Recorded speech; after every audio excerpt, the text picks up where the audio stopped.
very special guest, Carlo Rosauro. He is a former military veteran, former, I mean, you're a Bay Area native as well, and That's correct. content creator Yeah. on Instagram and on YouTube. Carlo, thank you so much for doing this. I've been following you for actually 3 years now, and I was very interested in your story. Just to give people a little background, I do know your wife. We went to high school together. Right. I appreciate that. No, and no, that definitely. I mean, it's been an amazing journey for sure, and I definitely appreciate you in terms of following and just kind of coming along on this journey with me as well. So thank you for that. Sure, sure. Just kind of I start off from the beginning and then kind of fast forward into it. So yeah, like you said earlier, grew up in the Bay Area, uh, joined the military, got involved with boxing while I was in the military. This was probably around 2002, 2003. Boxing itself, obviously watched it, was a big fan of the sport. Prior to that, watching it as a kid, and then learned more about it from a physical fitness and actual combative standpoint around that time. And then I'd say around 2009 is when I started kind of get back into it. You mentioned my wife. We met back in 2006. To through that time from like '06 to basically like 2009, 2010. Um, that's when I really started to kind of get back into it. Getting back into the gym. The actual content creation portion came from what I recall. It was like the end of 2011 was when I was looking to buy a new pair of Reyes gloves. And at the time, yeah, very expensive and still expensive now, right? And at that time, um, YouTube was around. It was popular, but definitely not the space where it is now, where it's pretty much like the main in terms of social media, people watching videos. A lot of people, YouTube, Netflix kind of got away. Nobody's really watching TV anymore, right? Everyone's watching YouTube, Netflix, and all of these paid subscription apps, basically. So I was looking for reviews for this particular glove, and there was only really one other person on YouTube at the time, Rate This Gear, and big shout out to him, that actually had consistent videos on boxing glove reviews. And outside of that, there was maybe like one or two random reviews. And so I got the gloves. I bought them, started using, training with them, and then I was like, you know what? Let me make a video. And I initially, my personal, I'm pretty introverted. I'm not somebody that you would expect to put myself out there and make videos on YouTube and be in social media. So at first, I was a little bit scared to do it. I was like, this is not definitely not what I'm used to. But I said, screw it. Let me go ahead and make this video. I did my very first video, which is that Reyes video. I think was released back in 2012, and so we're going on what, you know 13 years now, and did that on this old PC with the camera on it, and it looked really, the quality was horrible. I had no like format on what to go off of. I just kind of off the cuff and made that video, and then I was like, all right, whatever, that went well, and then I just started doing more. So I had more gear I was getting, and then I was like, all right, screw it, I'm gonna go to the gym. I'm gonna use these gloves while I'm training, and then it just kind of snowballed from there, and to what you see today. So yeah, Easy. yeah. Now, for people that don't know how much proper training gear matters when you're training, I mean, if I remember when I first started doing boxing and Muay Thai, like I didn't know what to get. I didn't real like if I had your channel at the time, I would have been so much more confident in what I was supposed to be buying. I ended up buying some like Century fucking shit that was like the worst thing. And I think after the first training session, those things were so lopsided and used up already after one training session. It was just, they're shit gloves and they're cheap and whatnot. But that's crazy how your passion for boxing ended up bringing you to something that you're totally uncomfortable with. Because I too am very introverted until I started doing a bunch of these podcasts. But um, I noticed that with a lot of creators, that's kind of the case. like you have this passion and you you do your research online because obviously you don't want to put yourself out there, but once you notice that someone hasn't done this type of stuff, Yeah. it's almost like a green light for you and you're just like, holy shit, I think I got something here. Yeah, Now, absolutely. yeah, so I'm looking through your I just want to give people kind of a look into kind of like what got you into boxing at that point. Yeah. I love it. It's a part of my life. It really is. It's part of my lifestyle. I tell people they so like because I'm 43 now, right? And everyone thinks I'm half my age, and a lot of that has to do with genetics. So big shout out to my mom because my mom's 80 and everyone thinks she's 50. So that's a big part of it. But to answer that question, the consistency comes from the love of it. Like if you love doing it, then you're not going to feel that it's a burden, or you're not gonna feel like it's something that you have to do, or shit, I gotta go to the gym today. This sucks. I just have to be here. I'm gonna do the minimal effort. And I think anybody that knows me, and if you talk to them, they'll tell you the same thing. Like when I'm in the gym, I'm taking it serious. That's what really gets me motivated. I mean, the gear is the boxing equipment sector or section of it is really a byproduct of the training. So the training and the lifestyle, the boxing lifestyle that I guess you could say that I live, is the primary thing, and then the equipment comes after that. So it's actually a really cool deal because I get to use all of this really great equipment, and throughout the week when I'm training 5 to 6 days a week, um, I get to use it and put it into the rotation and test it out and see how it works. And the word test, I really don't like using that word because I feel like it's like some kind of like science project that you're testing it Yeah, when yeah. I'm not really testing it. I'm just using it. and Now then I'm and then showing, yeah. yeah. So right now I'm showing the viewers your first video, which was 13 years ago. I mean, if Right. uh, like you said, it was on a PC with some shitty webcam and You're whatnot. right. But it's kind of crazy to look at where your content is uh, Yeah, has 100%. transitioned to. Like if you look at even your thumbnail for that matter, like it's something super old. And fast Yes. forward till today, I mean, you've got pages and pages and pages of video, and I had to scroll down like a ton just to get to your very first video, and It's funny you say that because there's yeah, times where um, get on my channel and I'll start scrolling and I'm like, I'll be like, fuck, dude, I have a shit ton of video. I forget. I've made so many videos now, honest to God, that I honestly forget that I've reviewed certain gloves. Some people will be like, hey, remember those gloves you reviewed? I'm like, I'm like, oh shit, you're right. I'll have to like go back on my channel and be like, dude. And it's funny. So I kind of reflect on that sometimes. I'll look at some old videos and just be like, damn, I can't remember doing this, or some old training clips. And I'll even critique myself. I'll look at my olds like, damn, I'm like, I had a really bad hook, or I was doing a jab the wrong way. but Mm. I've been watching your stuff for a while, and man, there's hobbyists and there's like pro and amateur fighters, but dude, you've really got a knack for it. And how old are you now, Carlo? I'm 43 now. Yeah, so you're 43 years old and you're still Yeah. moving like that. And I we moved out to a suburb of San Francisco Bay Area into Burlingame, and you should see some 43-year-olds over here. They look like they're retired already. Yeah, exactly. So it's great that you're Yeah, still using it as a one as a platform, and two as a way to extend your life as well. So 100%.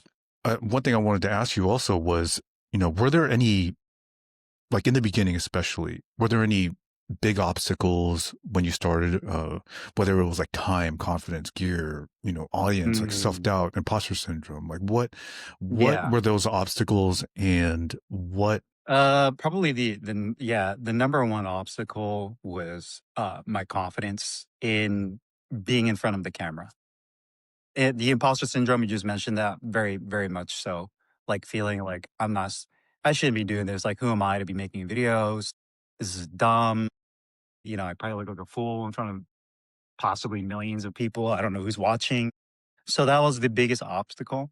But then once I started getting to the routine of it, you just say fuck it. You know what I mean? Like, you just you do what you wanna do, and then from there, you can't control anything else. You just can control what you can do.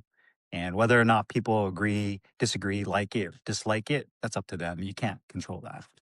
Yeah, Well, I that mean, was what was the like in the beginning also, did you have like an end game? Like what was the purpose behind it? I mean, other than obviously there wasn't that many people creating content about reviewing these things, but that's a very unique niche. And for somebody to start doing it and then maybe not really getting any response in the beginning, it's like I've tried to start multiple YouTube channels at one point, and yeah.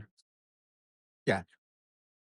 No, the answer to that question, no, there was no end game. The funny thing is that there was a period of time when I first, so from the very first videos you see, there was the Reyes video. I did like a title boxing glove video. There was a very random video of me hitting a heavy bag at one of the gyms. There was a period of time where I was not consistently putting out material or videos on YouTube. It was just like, okay, I got my gloves now. I'm gonna put a video out. 2 months go by. I got another glove. I'll put a video out. I did not schedule it. I was not consistent with it. And then I think it was around 20, I want to say 2015, a couple years later is when I really committed to doing it consistently because I felt that I had a lot of subscribers and followers and people, telling me like, Carlo, you're good at this. Keep putting more videos out. And that's when I told myself, okay, I need to be more, disciplined with this and make a better schedule for these videos. In terms of end game, I've never looked at the end. I've always kind of thought of ways to evolve the channel, but I never wanted to get away from the core material that made it what it is today. Um, and in terms of virality, I never cared for it to. I'm not saying if it blew up, great. Like if it became huge and became this big viral success, then awesome. If But that was never my main intent. So it never bothered me to say, well, I should have 500,000 subscribers by now. I'm like, I just don't. I have every, like I'm happy where I'm at. Like, and I'm happy that the people that get to watch my channel are able to benefit from the videos. That was, I guess, if you could say that's my main objective is that the people that watch it, like yourself, the consumers, they can come away from my videos saying like, damn, like that was a great video. He gave us a great review. He didn't bullshit us. He didn't, give us a bunch of men's fitness health magazine top 10 BS review crap that anybody can read off a magazine. Like I'm actually giving you the review. I'm the one who's using the gloves or the equipment. And, that's why I really hang my head on for sure. or routines helped you stay consistent? Because I feel like with content creators or potential content creators, that's one of the biggest hurdles that people run into is staying consistent and Yeah. keeping the content fresh. Uh, I'm sure in between when you're staying consistent, I'm sure things don't go 100% well. No, no. Like for me, the consistency comes from one, staying in the gym. So in terms of like video content, if I'm always in the gym, I'm always working out. I have my phone with me, whether it's my iPhone. I have a Sony camera. There's always content available to be made, so I can always record myself or a snippet, a 30-second snippet of me recording myself or my son holding the phone for me, which I'm sure people have seen him in the videos too.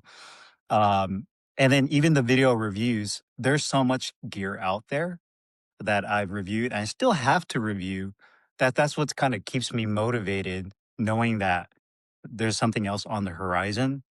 When it first started off, where there was gaps in between the videos, you're 100% right, which I should have mentioned a minute ago, was the money, right? Like you have to pay for the gloves. Gloves are not cheap. Some are cheaper, some are expensive. But I have a full-time job. So people are like, dude, how do you afford all of this equipment? I'm like, I have a full-time job. I work. I'm very blessed to have that. I have a good paying job. I work from home, so I'm very blessed in that regard. But I'm really good financially with my money. Like I'm able to manage. I don't have, I guess I was gonna say I don't have bad spending habits, but I guess buying a shit ton of boxing gloves is not necessarily the best spending habit either. But I do it for the channel. There's a reason to, there's a method to the madness. Now, If I didn't have C squared boxing, would I have as many? There's no way I would have this many gloves, right? It would just make zero sense. I might have 3 to 4 pairs that I use on a rotation, and that would be it. But obviously, because of the channel, I have an exorbitant amount of equipment for that reason. But building myself up to it, it just took time. There was times where I would get burned out making videos, but there was never a time I got burned out training, if that makes sense. It was more on the social media, like, ah, shit, I really don't feel like posting or editing videos this week just because I'm tired of it. But it would always come back. So yeah, now I'm posting video, well, so reviews themselves 3 times a week. Um, yeah, so it's kind of gonna I might go down to twice a week. And the reason for that is that I'm just getting so much more busier in my like personal life with family. My son is 12 years old now. My daughter's almost 10. So they're in a place in their lives where I'm always involved with them, like 100%. And whether it's like sports, I'm super involved. So I think that's one thing people don't see from influencers, if you want to call it, or people that are on social media, is that they have all these other things or responsibilities, obligations that you don't see on camera. So for me, I'm gonna consistently continue to put out more videos, but I with my kids and everything and my family, that, and then obviously my job, that takes a big chunk of my time. So I want to continue to put out quality content, but it has to be within reason where I'm not stressed out, where I feel like I'm having to rush to put stuff out just for the sake of getting views. You know what I mean? Yeah. There's Yeah. there's definitely a balance when you're creating content and like dealing with, I mean, you're a father just like I am, and we know how it is to be in the trenches of being a dad. Is like, I mean, my kids leave a trail of destruction every single day, and it's Oh, and it's crazy, man. it's crazy. That mean it's if you think about it, being a father, being a parent, that's a job in itself. And then if you have if you have a 9 to 5, that's there you go. You're just stacking jobs and doing the YouTube channel, influencer. Influencer is another one. That's another term I'm not a big fan of because I guess influencer that wasn't really a term when I started the channel. And I think it's become this big kind of umbrella term for people that are on YouTube. I'm like, I don't really see myself in that way, but it is what it is. But yeah, those are essentially jobs too. So yeah, it's a lot. Kind of with creating content and being an influencer, or whatever you want to call it. Yeah, And people don't see like the hard side, and all they see is the good shit that people put out because that's what people want to see. But I love how you're one of the realer people that creates content, because I honestly haven't seen that many people that have created stuff that you've created. So yeah, for me, I look to you as almost like a mentor in terms of what you do. So that's pretty incredible with how you've stayed active, and how you stayed consistent with your stuff. sure. Now, are there, are there any, like, for right now, like, how do you think about your identity now as like a Appreciate it. boxer, as like a creator, and Yeah. someone that's sharing their journey online, and has that changed with time? No, here, like what I started realize to answer your question is what I realized, kind of reverse a little bit, is what I started realizing the more I started doing these videos and basically putting my life out there for the general public to see, is that you're leaving a legacy behind, whether you like it or not. So my footprint is now can be seen, right, by anyone, right? So you have to be like, for me, at the end of the day, you know, what do I want my legacy? What do I want my footprint to be? And for the influencer section part of it, um, I think it's important. If it's 50 years from now, 5 years from now, people could look at the channel and take away a positive, a good thing from it, and know that I'm a real person, I'm a real individual, and what I'm giving you is not clickbait, not rage bait, not any type of bait, right? Any of those words that people use. It's real material. You come, you click on it, you watch the video, you're getting exactly what you're looking for. That's what I really, I guess, pride myself on. And that's the legacy. Now, in terms of like how I view myself, I just view myself as a person that reviews boxing equipment and I train in boxing. People are like, "Are you pro? Have you ever turned pro?" I'm like, "No, I've never turned pro." I feel like I train like a pro. I've been around professional fighters at the gyms, and I observe. I'm very observant. I'm very observant. I ask a lot of questions. I'm also 43, so I come from a just like yourself. We come from a generation, where my dad was no bullshit. He did not fuck around. You know what I mean? Like he was the hammer and you're the nail. And that was how I was raised. And I feel like a lot of new generation of the young generation, I'm not saying all because there's no way for me to, I'm not going to categorize everybody in one bucket, but I feel like a lot of that has gone away, right? So there's a little bit more of a softness to it. You know what I mean? Like, I see kids in the gym now. I go to a gym here. Big shout out to Danny Brandt, at Dan's gym here in Mesa, Arizona. It's a yep, Muay Thai boxing gym. Danny's, and they run an amazing program there. But a lot of the young kids, you'll see them with AirPods and stuff in their ears, and I'm like, dude? What are you here? What are you doing here? You're here. You're at a combat. I say combat because I don't like to just say Muay Thai or boxing because they do a little bit of everything. But like for me, that's like a huge no no. And I try to lead by example because my son goes with me and I want him to see that the minute I walk into that gym, it's I'm 100%. Like, don't even talk to me about anything else. Like nothing else exists for this hour. And then once that hour is done or whatever we're done, then we could talk. We could talk about Roblox and Riz and everything else. But until then, that doesn't exist. So, yeah, I mean, for me, my legacy, I guess the way I look at myself is a boxer, or a content creator, and then I have had amateur background. But like my last fight was 2015, so it was actually 10 years ago, which is crazy to think. And now at my age, I'd like to do another Masters tournament for boxing. I would have to get my passbook again. The only thing is I have to get my passbook in the beginning of the year so that I have the whole year to use it. Uh, but I think the biggest obstacle now, as an older individual that's trying to get back into the amateur fights, is the time and the commitment, right? Um, I tell the younger generation, the kids that are in their late teens, early 20s are at the gym. I'm like, dude, get your fights in now while you have zero. If you don't have like while you have no responsibilities, you don't have kids, you know, mortgage, like a job that requires for you to travel and actually be an adult. Like that's the time. That's why they say it's really like a young man's sport. That combat and like getting punched and kicked in the face, that's a young person's sport, right? Technically, when you're in your 40s, that you should be pretty much done. You should have like 60 fights under your belt by then, in the sport. Not to say that you can't partake in Muay Thai or boxing at that age, but realistically, most people are tapering. They're done with their career by then. So for me, I'm just blessed to have good genes. That's what it is. So for me, like if I do it again, it'll be like the Masters.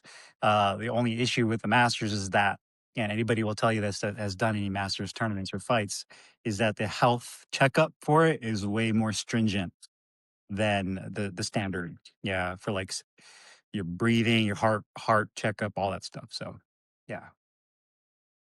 I really like what you said about leaving your digital footprint. I urge everybody I call it like almost like digital real estate because it's like the internet's there, like the whole AI movement's there, and for people that are not getting into it and leaving a legacy like you are, and like what I'm trying to do as well, I think they're doing themselves a disservice. I think people should look into, even if it's not creating content, but at least I got into podcasting because I was very introverted and I just couldn't talk in front of people. And I think this has helped me kind of expand into kind of like the future of like what the world's going to be like, which is a very digital age if you think about it, right? Yep, absolutely. Yeah. So Now, I want to dive into kind of your creative process. I embrace it, honestly. You got to realize when you're putting yourself out there on the internet and social media, really anything goes. Anything that can happen will happen, whether it's a positive or a negative thing. And when you're involved in boxing, combat sports, MMA, in any capacity, right? Whether it's reviewing equipment like I do, podcasting, talking about fights, like if you're one of those post fight commentary type people, any kind of involvement, people will always question your credibility. They will always look at that and be like, "Well, what do you know about fighting? Like, have you ever gotten in the ring, or what have you done?" And this and that, which is completely fine. I expect that from anyone, really, to question it. The best thing you can do is be honest. Like if people ask you that, I mean, I've seen people fall into the trap where they engage in the trolls or they engage with people online that have things to say. I just laugh at it because I'm like, I know it's gonna happen, and I know that people are just doing it because some people are bored, some people just like to talk shit, some people think they're better, like it just comes with the territory. So you cannot take those things personal, which I never do. Like I love the people that love my channel. I love the people that hate it. Like it's just because it is what it is, and you can't worry about that. So for me, I embrace it. I look at it as it comes with the territory. It's my analogy is a quarterback.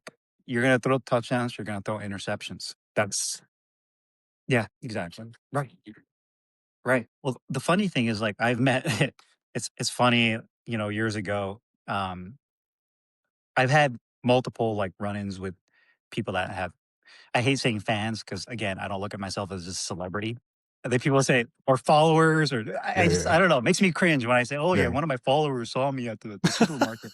I'm like, One of my I'm no, just followers. like they don't follow me. Yeah. Like I get what they're saying. I understand what the point of it is, but but when I say like I've had people come up to me over the years. It's funny. We were in the Philippines and Japan recently, the beginning of October, and I went to Grit Fight Shop. Big shout out to Grit, the amazing people there. And I remember seeing this Japanese guy. Um, I was going through the aisles walking, and he kind of mirrored me through the aisles. And I noticed me. I'm like, whatever. He's looking at his shit. I'm looking at mine. And then another guy came up. He was Hispanic. He was actually from Southern California, and he had noticed that I was in Japan, and then messaged me and said, "Hey, I'm actually here. Like, are you at this?" I'm like, "Yeah, I'm here." And he came and he said hi to me. Uh, and I was like, "Dude, I'm your follower." And then literally 2 seconds later, the Japanese guy, seeing the conversation I'm having with this guy, the Hispanic, and sorry, I forgot his name, but he came up to me. He's like, "Oh," and I'm like, "Oh, hi, nice to meet you." He didn't speak any English, but he knew who I was, which was crazy. And you get quite a. I've gotten that multiple times in the weirdest area, the weirdest places. I think it was like 5 years ago. Another funny story. Can't make this shit up. We were at Legoland with the kids down in Carlsbad, right, San Diego, La Jolla. We're walking with my in-laws, with my wife, and I had told my wife one a couple incidents before it, like where people came up to me and wanted to take a photo or say hi to me, and she's like, Get the hell out, get the fuck out of here! No, you're not fucking a celebrity." I wish she would just laugh it off, and I'm like, "All right, I'm telling you," and she just laughs, and we just laugh about it because it's fucking funny. So we're walking, and then the guy says, "Hey, C squared," and I turn, I'm like, and do like a double take, Carlo, C squared boxing. I'm like, "Oh, hey." Uh, he comes up to me. He's like, "Hey, you're the guy with the YouTube channel." I'm like, "Yeah." And my wife is like, "What the fuck?" And I'm like, and then I give her I'm like, "Babe, he wants to take a photo with me." So I give my phone to her, and she's a photographer taking our photo. And then even my in-laws, they're an older Filipino. They're just like, "Oh, what's going on?" They don't know. That was like another funny moment. But I've had some really cool interactions at the most random places. I was in Orlando, Florida for a work conference. We were staying at the Waldorf or Astoria, which is a pretty nice like resort hotel.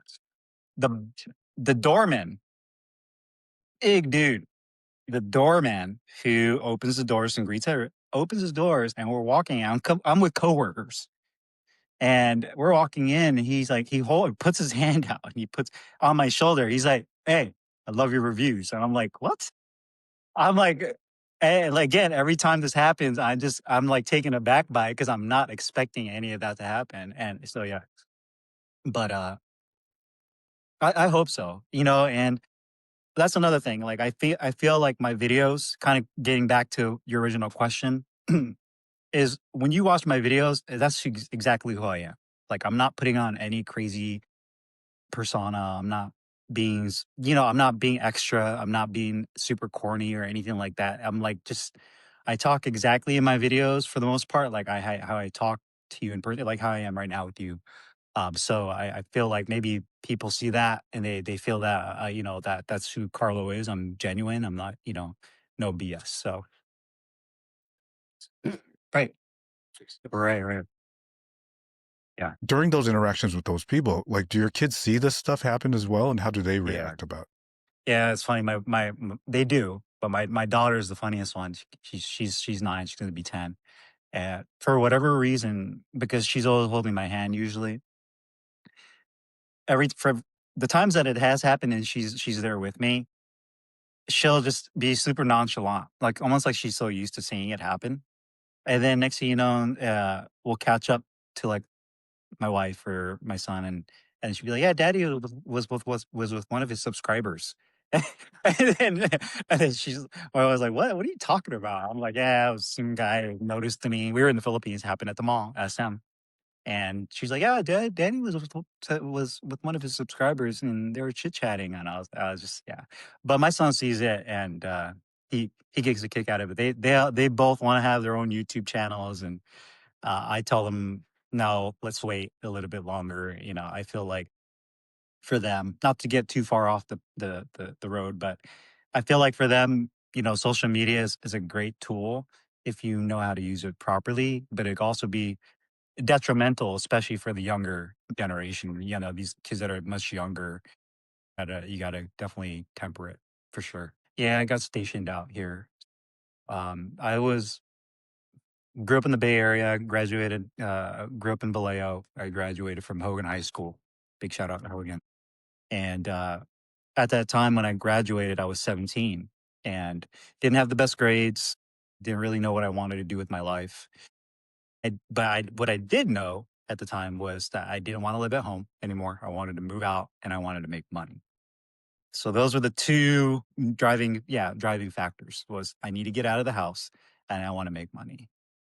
Oh, I was like, you know what? And my dad was in the military. He's an Air Force veteran. So he had mentioned to me, he's like, "Hey, why don't you join the military?" I'm like, all right. I mean, that's definitely an option. Let me look at other options. He's like, well, there's community college. You can go to DVC, SF State. You can, go to junior college first and then go to a 4-year, get your degree. And then, all of those things sounded great. But I did like the idea that when I was in the military, I would get to travel and I would be making a paycheck right away, and it would train me. And so at the time, I was like, you know what? Let me do the Air Force because I went to the Navy, I went to the Army, and the Marine recruiter.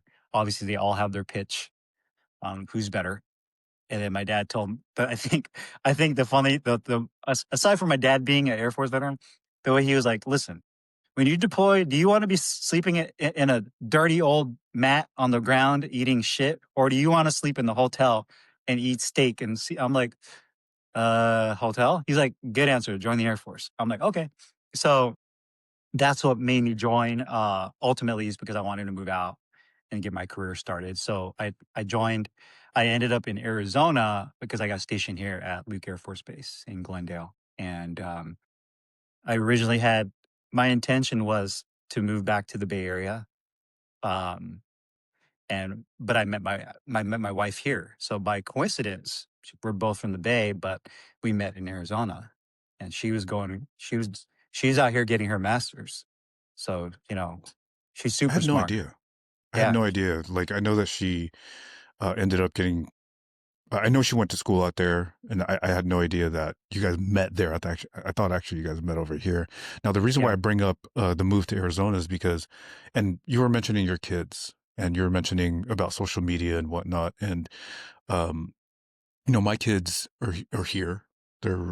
I live in Burlingame. We actually moved from San Francisco to South City, then to Burlingame because, you know, one thing that we noticed was that, especially the kids in San Francisco right now, like they're a different breed. And we contemplated moving out of state because of schools and just like the overall like living situation and like the cost of living over there. But we grew very tired of so it's like you could Yeah, see why a lot of these kids resort to getting on social media and wanting to be Instagram famous, YouTube famous, or whatnot. But it's yeah, like that's not how we grew up. We grew up with kind of like a purpose on get out of the house, make money, and get a career. So it's like you mentioning that, you're going to wait for your children to be able to have that access to make a channel really resonates with me because I feel the same way. Like my kids are not on devices. We try to separate that as much as possible. And because they're so young, I have a 6 and a 9-year-old, but how is the lifestyle like in Arizona in terms of like school? Like for someone that would be like, you know what, I want to get out of yeah, California. Is Arizona a yeah. place? Oh, absolutely. Yeah, 100%.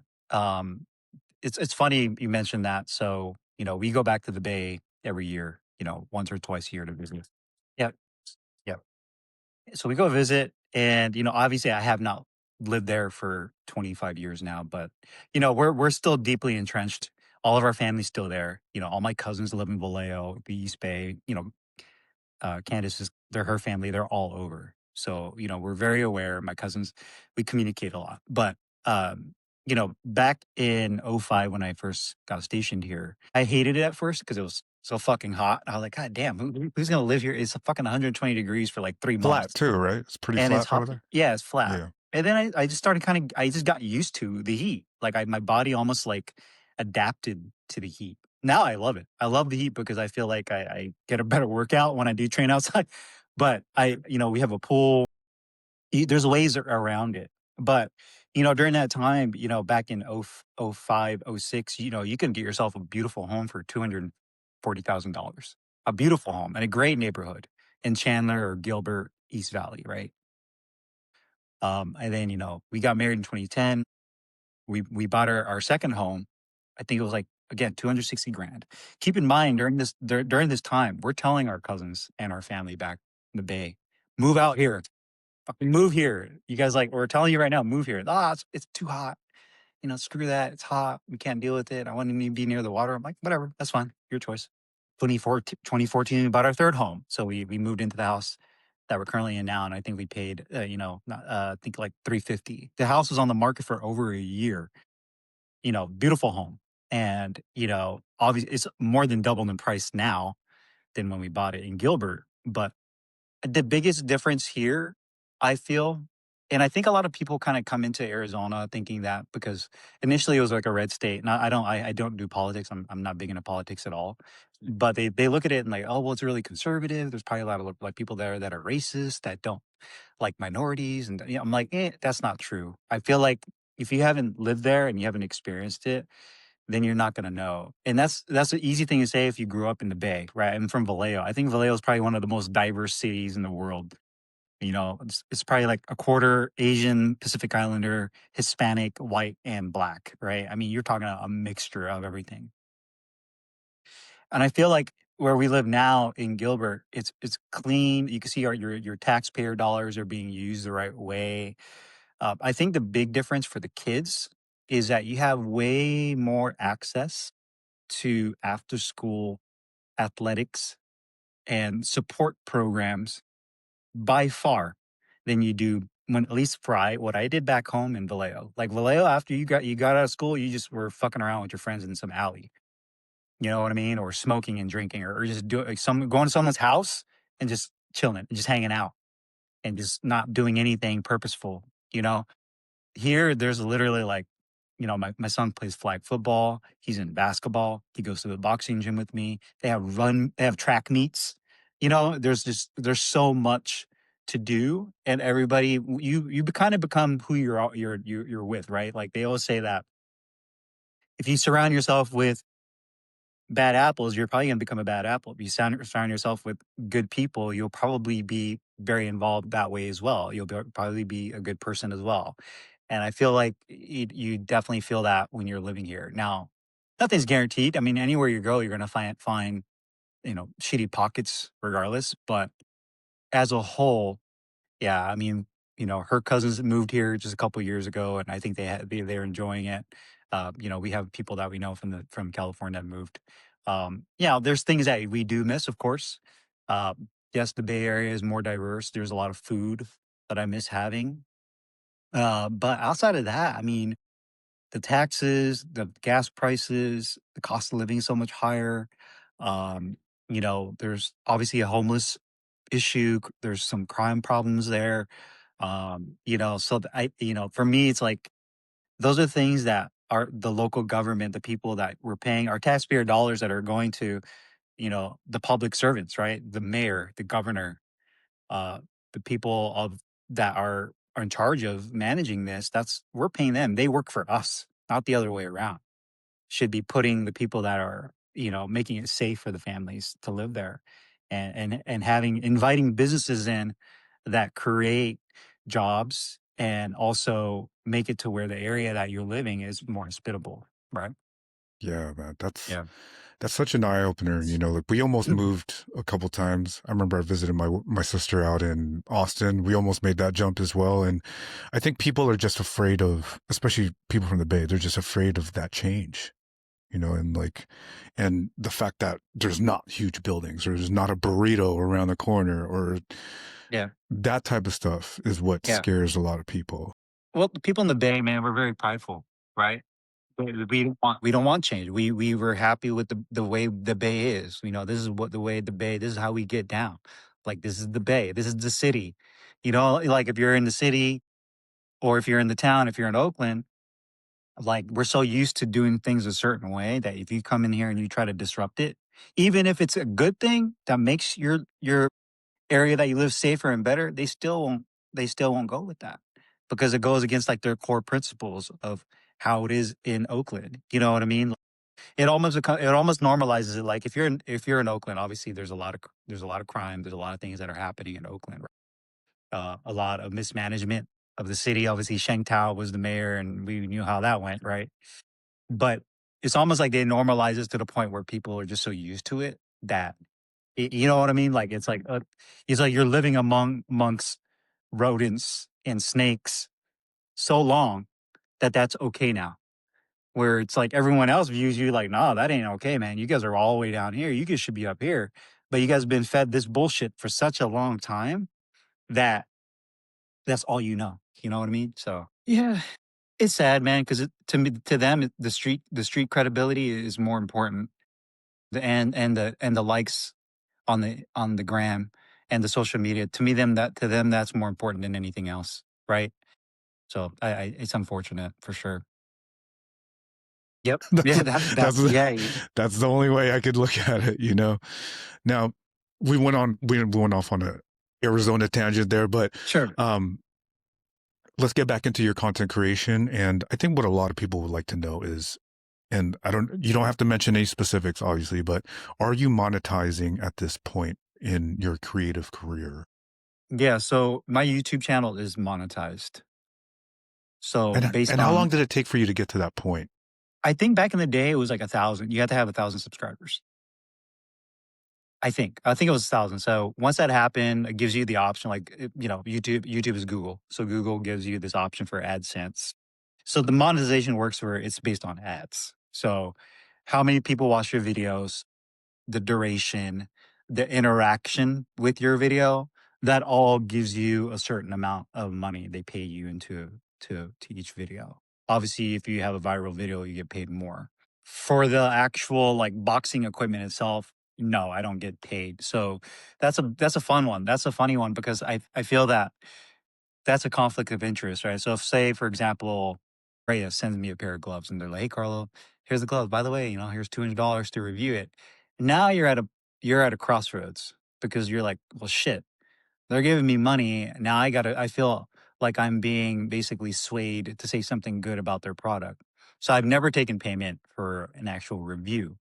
Um, do I get free gear? Yeah, all the time. Like I get a lot of free stuff. So companies will send that to me, which is perfectly fine. Where I draw the line is getting paid to do a review or them giving me some type of like kickback and say, hey, what if we send you this gift certificate? Like it just doesn't, that's a conflict of interest. It just doesn't feel good. That's not right. I have done, aside from that, I have done consulting for some big name brands now, but that is completely separate from the reviews. So the consulting, I do charge like a fee for that, and that's behind closed doors. That's a completely separate thing. Yeah, yeah, yeah. Right. Yeah. The funny, I'll bring something up that's kind of funny. There's been times where it's been kind of awkward where I'll have a company, and I won't name any names. They'll send me Yeah, yeah. gear. They'll send me like maybe two gloves, and they're super complimentary, and they're like, Carlo, we think you'll love this glove, et cetera, et cetera. And it's a great conversation, like up to the point of them sending me the equipment, and they're like, yeah, we hope you enjoy it, and this and that. And the A to B conversation, like me and you are having now, is great. Nothing's wrong. Perfect. I'll get their gloves, and then they'll be like, oh, what do you think? Have you used them yet? I'm like, yeah, I've used them. What do you think? I'm like, oh, they're okay.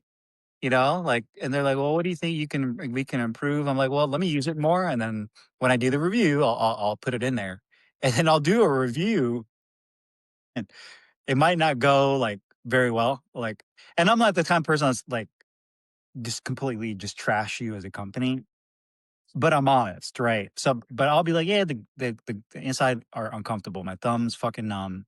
Like I can't feel my fingers. Like I land my hand like this. They're okay. They could definitely do better.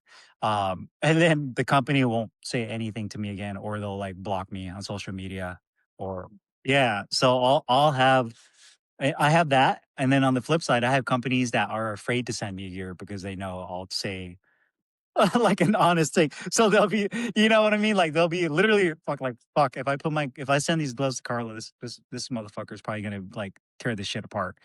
Yeah. So we're like, oh, we'll just avoid sending gloves to him. Like so, like, I've had both, which is whatever. Like, I'm not, I'm not the boxing gear police. Like, do as you wish. Like, I'm not here to take food out of anybody's mouth. You know what I mean? But um, so I've seen it go that way. But the ones that I really do appreciate are the other companies that send it to me, and they're completely like they're transparent. They're like, hey, dude, do whatever you want. Like, and if I do a review and I say good and bad things, they come back and they're like, "Dude, thank you so much. Like, we saw what you said. We're gonna improve on that. I'm glad we're thankful for the feedback." That's like the best approach you can take as a company in general, right? Like, I feel like if you're open to that, people love transparency. Like the consumers, they're not stupid. You know what I mean? Like they have their own two eyes. They can feel the equipment for themselves. They're not dumb.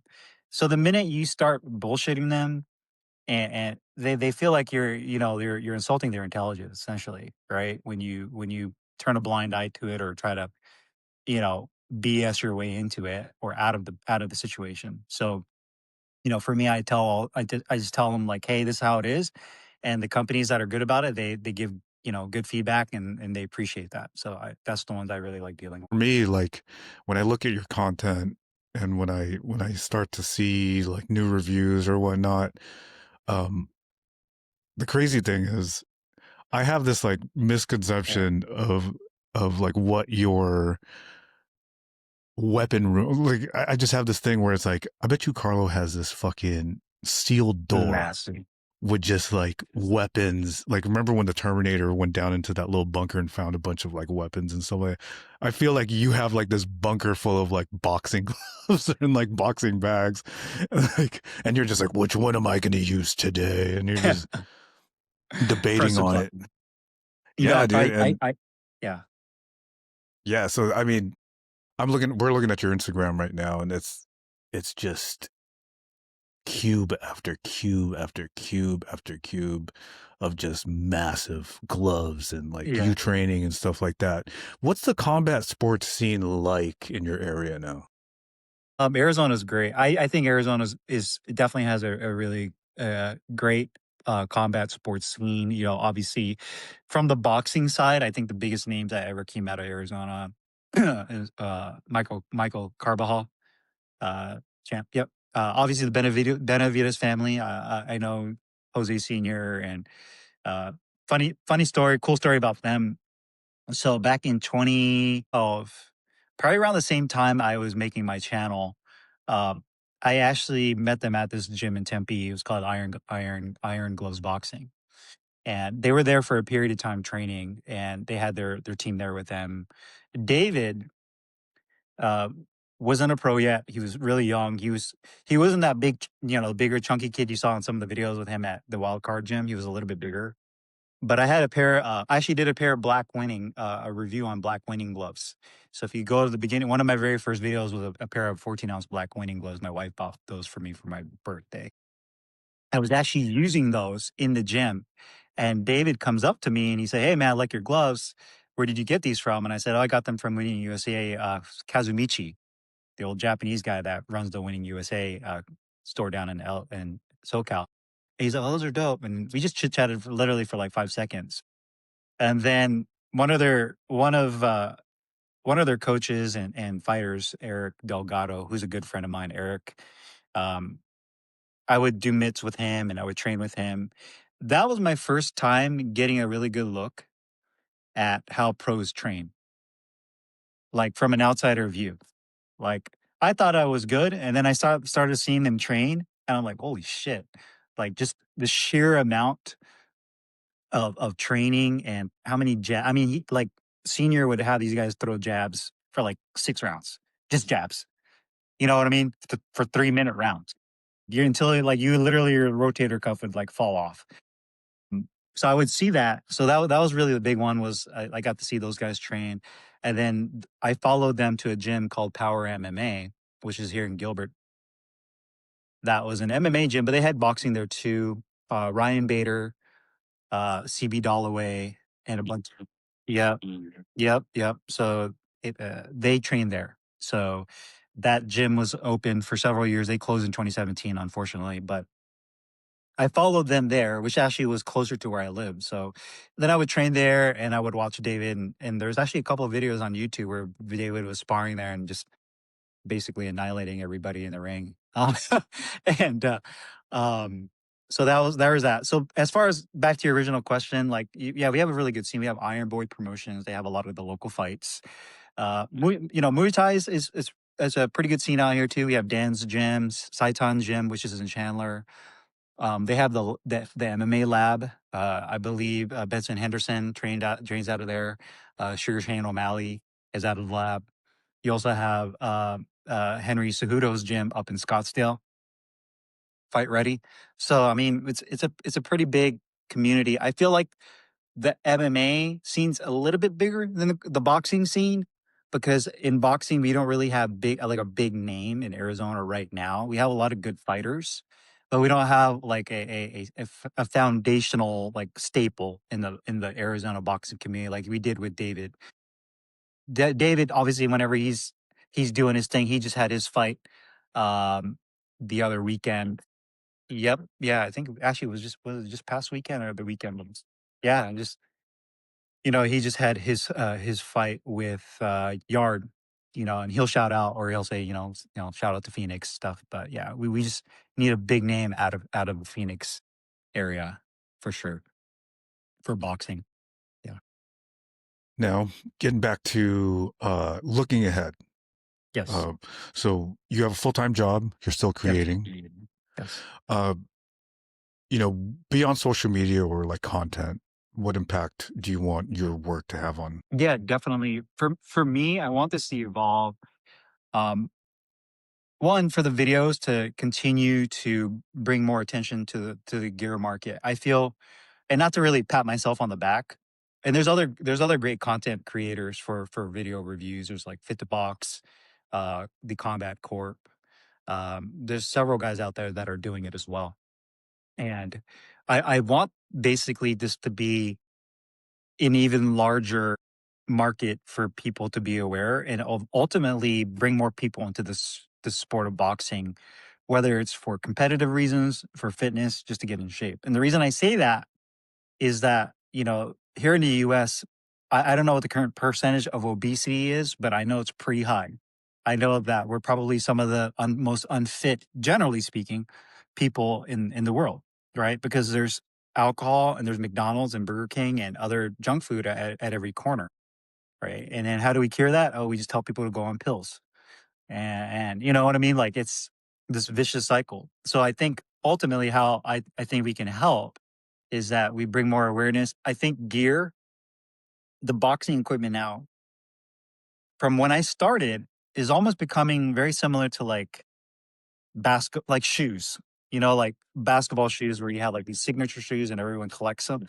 Not to that degree. I'm not going to say here and be like, oh yeah, well we have like like I guess you could say like winnings or like The Jordans if you want to Jordans. call it like the Yeah. Jordans. Yeah. But Yeah. even then, like I feel like the reseller market for shoes for sneakers has kind of killed it too, right? Because they were selling sneakers for like just ridiculous pricing, which by the way is happening with winnings, right? It's insane. So I feel like the gear is taking on its own identity. And what you're starting to see too is customization. You're seeing the pros, their outfits match with their gloves. Their gloves match with their shoes. Their mouthpiece looks the same color as their glove.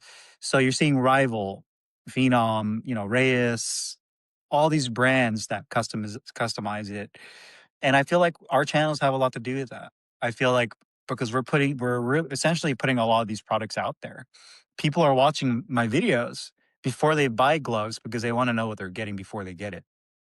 They don't want to spend $250 if they don't have to. So that's what I'm hoping to do is um, save your money, but also if you spend your money, make it worthwhile, right?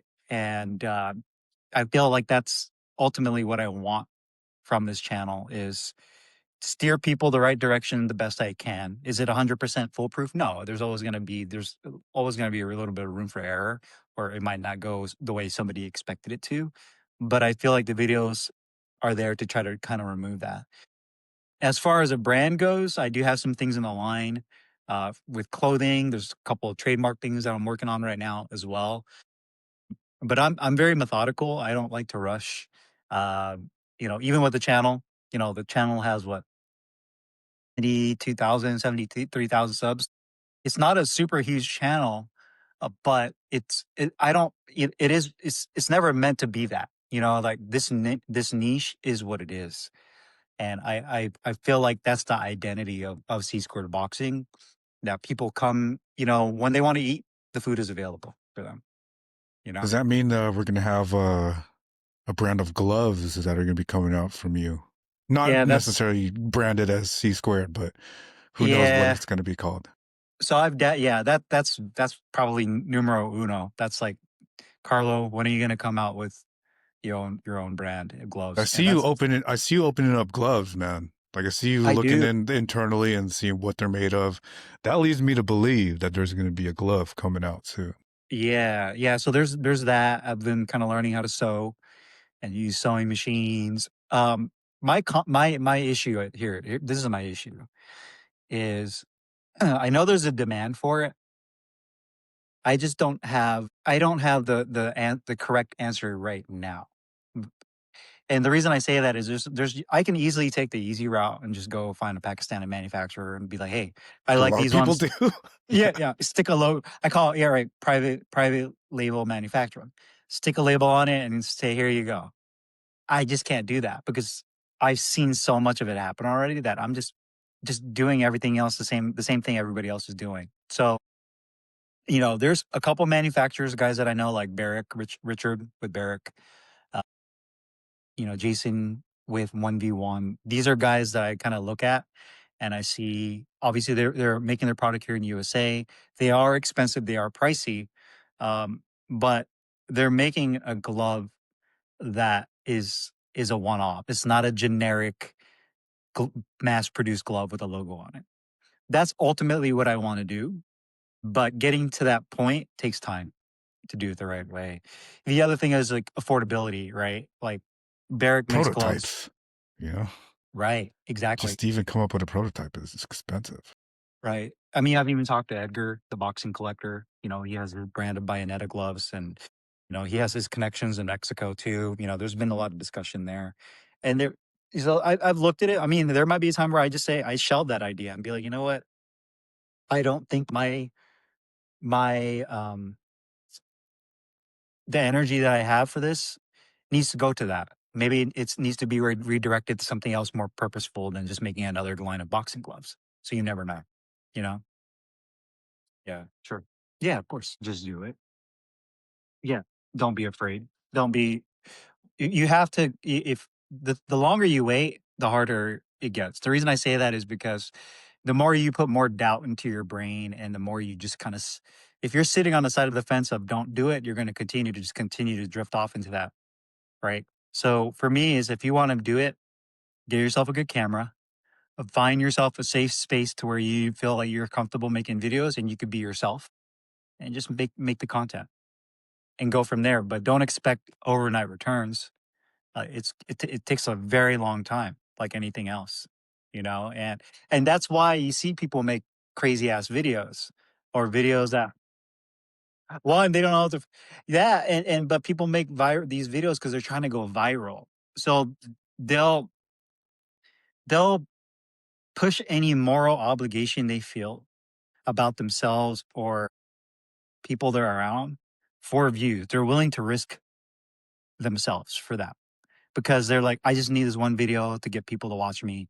And then from there, I can go from that. And then like, oh yeah, you made 1 million views throwing a bucket of dog shit on your head. And you know what I mean? Like it's, they want that, but it's like, okay, well, you're willing to risk your, again, your integrity for that. So, you know, if that's something you want to do, that I can't speak on that because I've never done that. But I tell people all the time, it takes time and consistency. Uh, Unfortunately, it's even harder now because YouTube is evolved and everybody wants to do it. When I started it, yes, there was people making content, but it was kind of in its beginning stages. Like some of the oldest content creators that you know, good buddies of mine, Shane Faison, like I know Shane, and Shane, you know, obviously fight tips. You know, he started that before I even started my channel, and you can see how far it took him, but it took him forever to get where he's at, and he had to put out content too. And you know, Shane is a guy that I used to ask a couple questions and pick his brain on because there was times when I was making videos where I would stutter or I would say all the time in between in my sentences, and I still do, but I think I've improved quite a bit. And I would pick his brain on like public speaking and hey, dude, how do you? And he's the one that kind of gave me ideas, and I would watch his videos. But just do it. Like, get in front of a camera, put a couple videos out there. Don't give a shit about what people think about you, and you'll be fine. That's my advice. That um, the hardest truth I think for me is that one, if if this went away tomorrow, if the internet was shut off, what else would you have in life? Meaning that have you tied your entire identity to your online presence? Like I tell people all the time, like, okay, you have this huge following, this identity, this YouTube thing going on. Like if I were literally were like saying, hey, you don't have any internet, like the internet was shut down. How are people, what is your purpose in life now? So my thing is this, y- like I enjoy doing what I do, but I also know there's a real world out there and that you can't tie everything you do in your life and get your head so wrapped around your social media persona that you lose all sight of everything else. I think that's one of the biggest things is that people get so wrapped up and tied into it. It's funny, I saw this video on the local news last night. It was on the Arizona, I think it was like Channel 3 Arizona News. There's a lady here locally that has a like a beauty salon where she does like I think like Botox stuff like that. Her primary advertising, marketing, and getting herself out there is social media, Instagram, all of that, which is great. That's how it's supposed to be utilized. The issue she's had is that's all she knows. So everything she's built is through that. So what ended up happening was something happened where her videos and her social media pages got flagged for like child pornography. It was like it was a mistake. She didn't do anything wrong, but somehow it got flagged. Or like sexual exploitation, some crazy shit. So anyhow, her stuff got flagged. All of her business literally like dropped like 98%. So, but that's that I know that's kind of an example, but to me, that's also an example of that's the other hard truth is like don't wrap yourself too much into it. You know, always have another plan going on. You know, don't get so involved in it that where it over consumes you. The other thing is with social media, the hard truth is that you're not going to be a celebrity. Don't expect everybody just to come bow down to you and that everyone's going to know you. Like for me, I consider myself to be a humble person. I don't go to boxing gyms thinking people are going to know who I am or giving me a discount. Like, oh, I'm C squared boxing. I shouldn't have to pay my monthly dues. I'm C squared box. I don't ever do that. I never assume.